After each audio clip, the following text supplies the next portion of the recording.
Welcome to America Now. I'm Don Brown. On America Now, we are proudly pro-American. We're proud of our military. We love our country. We proudly stand whenever the national anthem is played. And we also humbly kneel before the cross. Today's topic, the great gun grab of the 21st century, as we continue with our Takeover on the Horizon series. Today, we issue a call to arms against one of the most dangerous and well-financed strategies by the socialist left to destroy the Constitution. And that is the attack on the great Second Amendment, the right to bear arms. Now, let's start by examining the severity of this attack. Recently, Congressman Eric Swalwell of California, who reportedly has 2020 presidential aspirations, has now begun to openly advocate the confiscation of American weapons out of people's homes. Now, we're not just talking about restrictions on new weapon sales or increases in registration or background check increases or anything like that. No, the congressman and others like him, I would add, is going far beyond that. He wants the government to go into your homes, to take your weapons out of your hands. And if you don't cooperate and voluntarily surrender your weapons to his dictatorial edict, well, then you get arrested and you get prosecuted. Now, if and when this ever happens in America, that is, government bursting into people's homes to take lawfully acquired weapons, well, that could very well trigger another civil war. Let's hope and pray that that never happens. But that has not stopped Swalwell and others from advocating this position. In a recent editorial in USA Today, Swalwell proposed outlining, quote, military-style semi-automatic weapons like the AR-15 and forcing existing gun owners to sell their weapons. Or, yes, that's correct, face prosecution, which is a major departure from prior gun control proposals that typically exempt firearms from being turned in but impose restrictions on new future sales.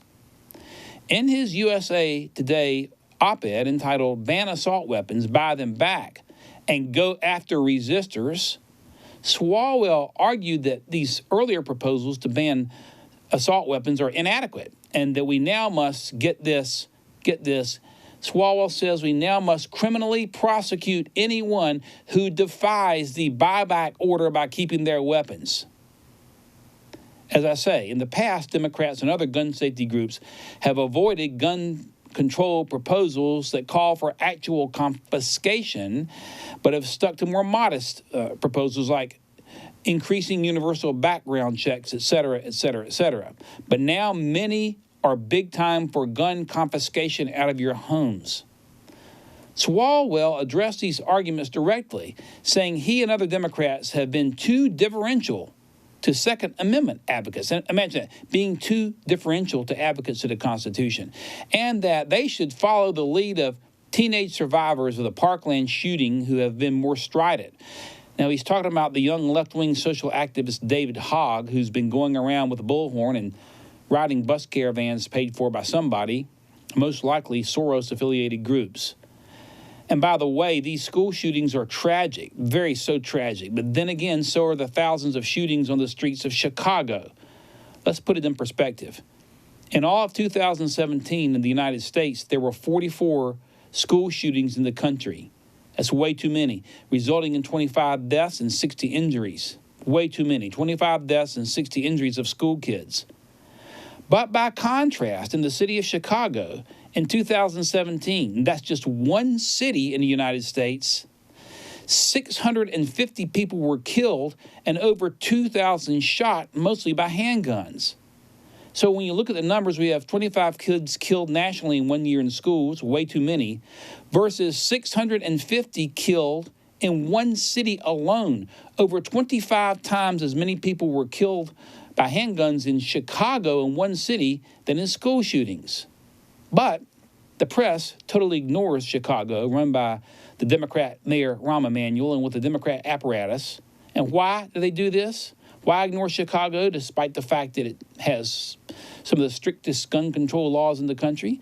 Well, here's why. Because they politicize these school shootings to their shame, because it's a better story to push gun confiscation. Plus, they don't care about the handguns, and they really don't care about the kids killed in Chicago. You see, handguns are not a threat to a government takeover. AR-15s, however, are a threat to tyranny. They want the guns that will make it harder for them to take over one day. The United Nations is behind a global gun confiscation program now to take guns everywhere in the world. And by the way, did you know that according to FBI crime statistics, that 4 times more people are killed by knives in the United States of America than by these so-called assault rifles? That's right. In 2016, the FBI reported that 1,604 people were killed by knife attack in the United States, while only 374 people were killed by rifles. And the assault rifles, like the AR-15, are a small percentage of that 374. But that's over 4 times as many Americans killed by stabbing than killed by rifles. So why don't they want to go after knives? Well, here's the deal. Knives won't stop a takeover on the horizon. Let's take a look at this brief exchange between our friend Tucker Carlson and the good Congressman Swalwell. Now, notice how the congressman tries to dodge the fact that he has called for gun confiscation. But note how Tucker pins him down. And Swalwell finally admits that he calls for confiscation and prosecution for anyone who does not abide by his dictatorial gun grab. Here we go.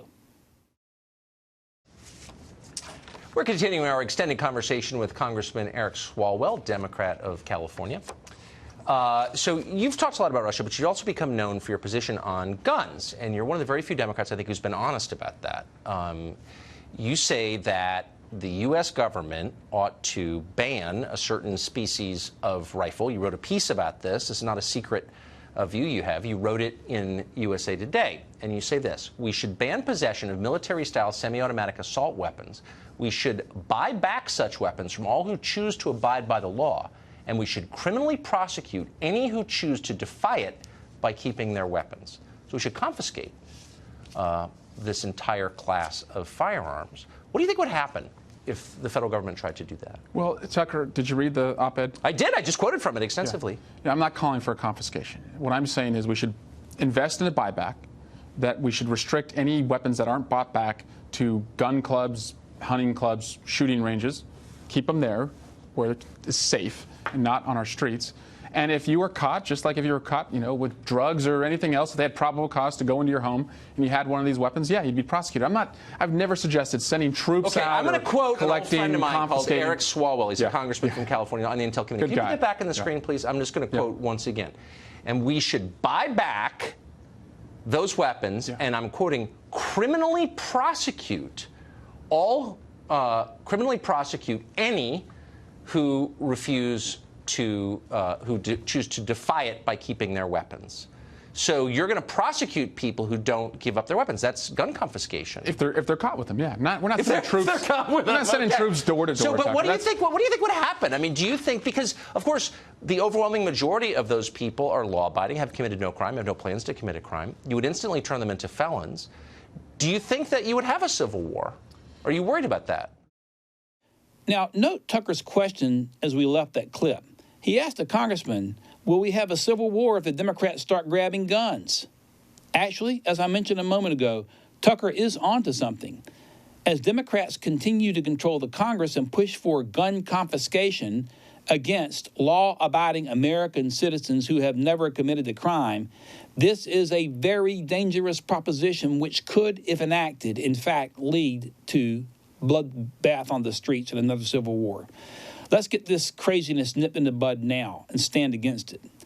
Now, this congressman and other gun grabbers have taken an oath to defend the Constitution, of which the Second Amendment is a part, by the way. Of course, they give lip service saying they support the Second Amendment, but then they talk about wanting to violate it by having stormtroopers go into your homes. But this congressman and others simply throws his oath to the Constitution out the window and will prosecute Americans for exercising their Second Amendment rights. This is scary stuff. This talk about going around and actually knocking on people's doors in their homes and actually confiscating weapons that are owned lawfully by American citizens. This new level of rhetoric is dangerous and alarming. But get this. Swalwell has actually talked about using nuclear weapons. You think I'm kidding? I'm not. He's actually talked about using nuclear weapons against Americans to force us to give up guns. In other words, we resist. He wants the government to use nukes. This guy who wants to run for president, nuclear weapons to force Americans to give up guns? Now, how crazy is that?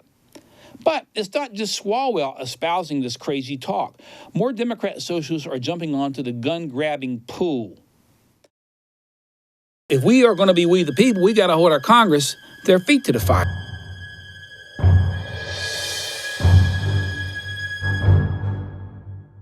All of those people in Congress work for us, not the other way around. Well, we have to have the courage to speak truth and to understand we're going to get ridiculed. Our Constitution was put together and designed as a device that limits the power of government. We're not going to lose this great republic that we were entrusted with, and that so many paid such a price to preserve. It will not be lost on our watch.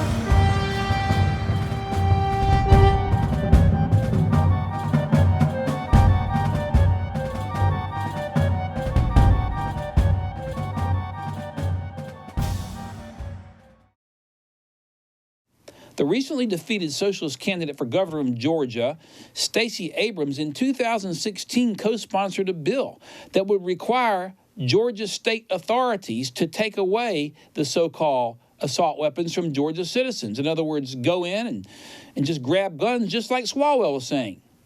Now, this is interesting because when CNN's Jake Tapper actually asked Miss Abrams a tough question about that gun confiscation bill, Abrams admitted that she introduced a bill, but said that she introduced the bill just to, quote, start a conversation, end of quote. Interesting. They all say they're starting a conversation when you basically call them to the carpet on radical proposals. But that's scary. And what's scary about this is how close this radical socialist, Stacey Abrams, came to becoming the next governor of Georgia, the 8th largest state in the country. That is a scary testament to the radical thinking, or the lack of thinking in this case, of large swaths of the American population, courtesy of your public school system. As my friend Tom Trento has said, make America think again. We need to think, my friends. Not one of these rhetorical dodgeballs they use when you pin them down makes sense. They always say they just want to start a conversation. Yeah, right.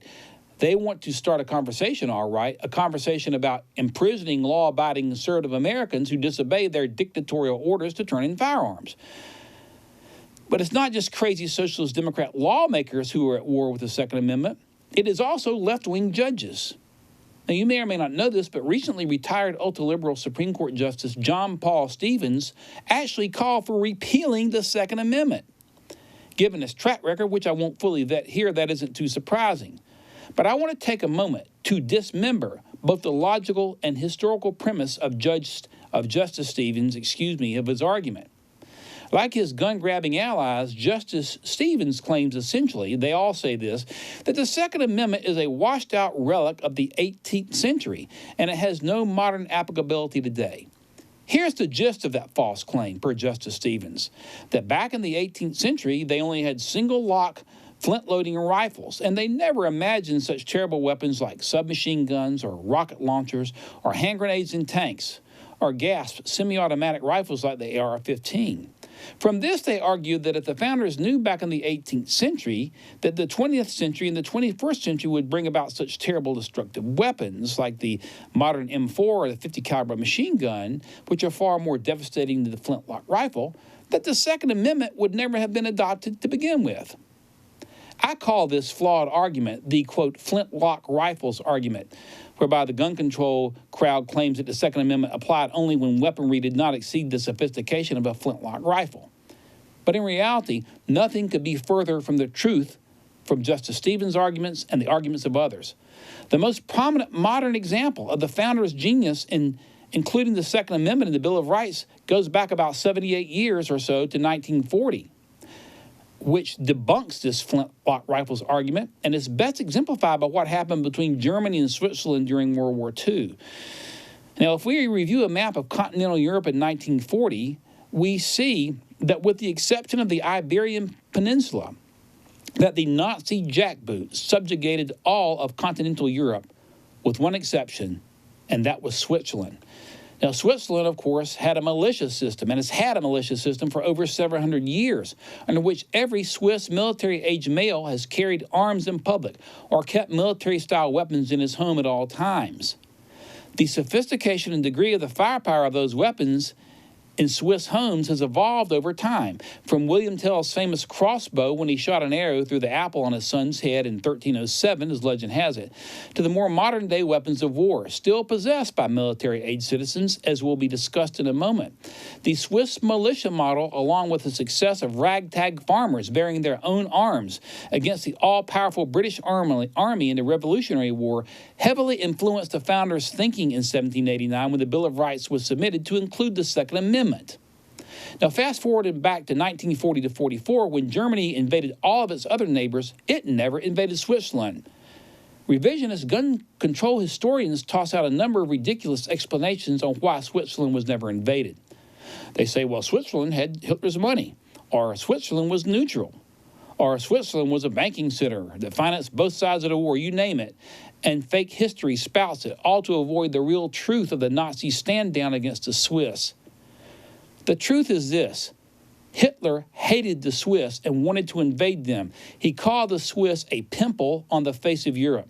Hitler ordered his generals to prepare a battle plan to invade Switzerland. His generals complied. They called the battle plan Operation Tannenbaum. You can Google it if you want to read more about it. The plan called for 11 German divisions and 15 Italian divisions, some 300,000 to 500,000 troops to hit little Switzerland from all directions. The Germans would deploy, of course, submachine guns, tanks, rockets, mortars, high-caliber rifles, and many of the other terrible weapons of modern-day warfare, which were far more devastating, by the way, than any of the semi-automatic commercial weapons available in America today, like the much-maligned AR-15.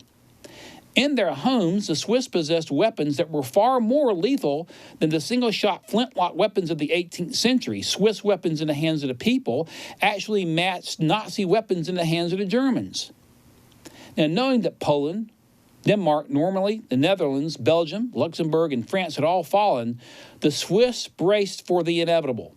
In the summer of 1940, the Swiss government spread the word in advance. If you hear that the government has surrendered, do not believe it. Take the fight to the Germans into the streets. Now, because Swiss citizens were fully armed, Hitler's generals adamantly opposed the invasion. Knowing that the German army would be mired in a bloodbath in the streets by a fully armed citizenry, the generals finally persuaded Hitler to cancel the invasion. Now, here's a little hint, Justice Stevens.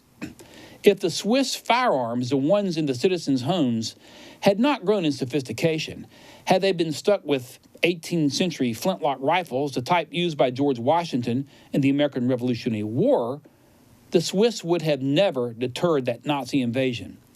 Thus, the flintlock rifle argument made by Stevens and other liberal gun grabbers that the Second Amendment is a worn-out relic of the 18th century in an era of flintlock rifles and single-shot pistols, and that it has no modern-day usefulness because weapons are more sophisticated, that argument simply is not true. The Swiss ability to deter the planned German invasion, which had been ordered by Hitler himself, proves this.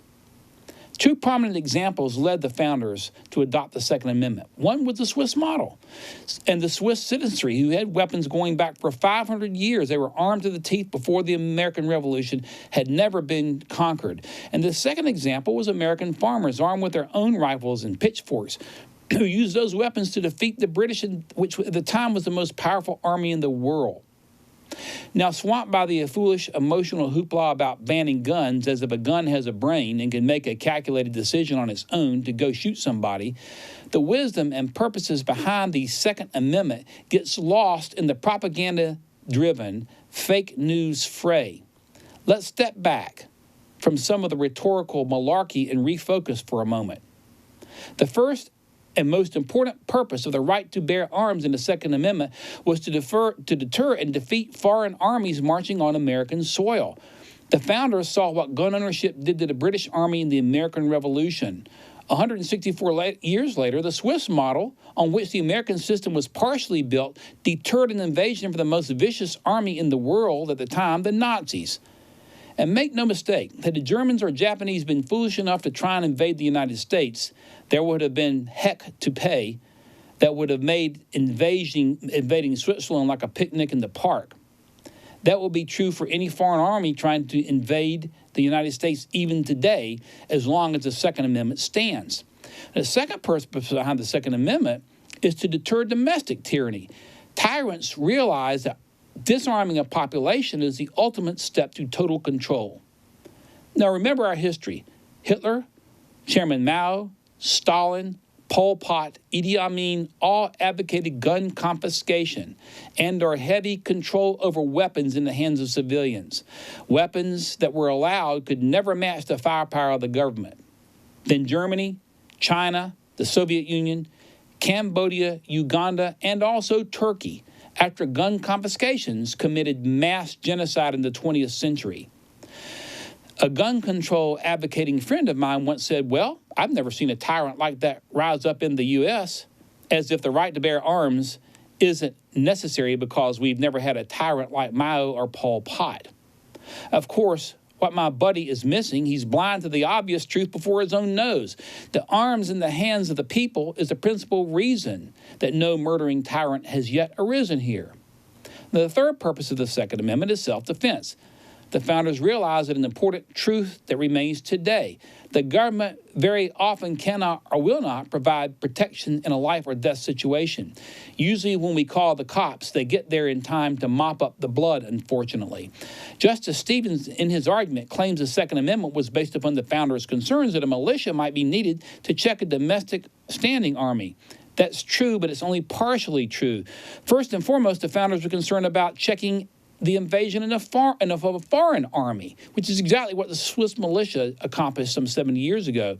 Second, they were concerned about deterring domestic tyranny, the type of tyranny that occurred against the Jews after the Nazi gun grab.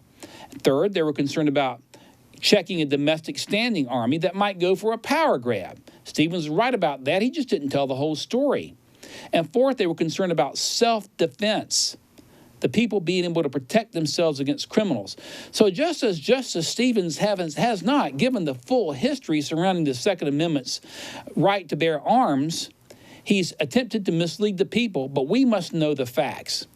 When claiming lack of modern applicability, the German-Swiss relationship in World War II proved Stevens and his allies to be simply dead wrong. Had the Swiss possessed in their homes only 18th century vintage flintlock rifles, the Nazis would have invaded them and would have crushed them. The confiscation of firearms advocated by many Democrats is exactly what Hitler did in Germany, what Stalin did in Russia, what Mao did in Communist China, and every one of these gun confiscations led to massive slaughter by the government against its people. But today, more Democrats in America like Eric Swalwell and Stacey Abrams, the radical retired Supreme Court Justice John Paul Stevens, are calling for actual gun confiscation, if not an outright abolition of the Second Amendment. We must stand up here and now against this type of dangerous rhetoric and push back. Support organizations that defend the Second Amendment and speak out in defense of this great protection for our liberty. We'll be right back after this message. You know, many of us have heard about the tragic killing of 4 Americans in the American Special Missions compound in Benghazi in 2012. And that indeed was a tragedy. Those Americans were not supported by American firepower, and they were left to lose their lives. I'm going to share with you a little bit about an even greater tragedy. And it's documented in my book, Call Sign Extortion 17, The Shootdown of SEAL Team 6. The book, Extortion 17, talks about the shoot down of a U.S. helicopter in Afghanistan about 1 year before Benghazi, in which we lost 30 Americans, including 17 members of the vaunted SEAL Team 6, the same group that just 3 months earlier had killed Osama bin Laden. Now, Extortion 17 was a CH-47 Chinook helicopter. We were using those for special operations missions in Afghanistan at the time. And at 2:22 in the morning, we loaded 17 SEALs on that chopper for no good reason, flew them on a mission that should have been about 10 minutes. The chopper was flown into a Taliban hot zone and shot down. It was shot down even though we had an aircraft overhead that saw Taliban on the ground and tried to turn it down. Extortion 17 is the greatest cover-up probably in the history of the U.S. military. It is Benghazi on steroids. I hope that you'll get a copy of the book and read it and join in my effort to try to get a meaningful congressional investigation so that we know what really happened to these guys. Thank you so much. Our thought for the day comes from our second president, John Adams, who said, "Fear is the foundation of most governments." And he's right about that. We see that with Eric Swalwell, Stacey Abrams, and others. But our good news for the day comes from Jesus the Messiah, who said, "Let not your heart be troubled. You are trusting in God. Now trust in me." Well, that's our show for this week. We hope you've enjoyed it, and we look forward to seeing you back here next week.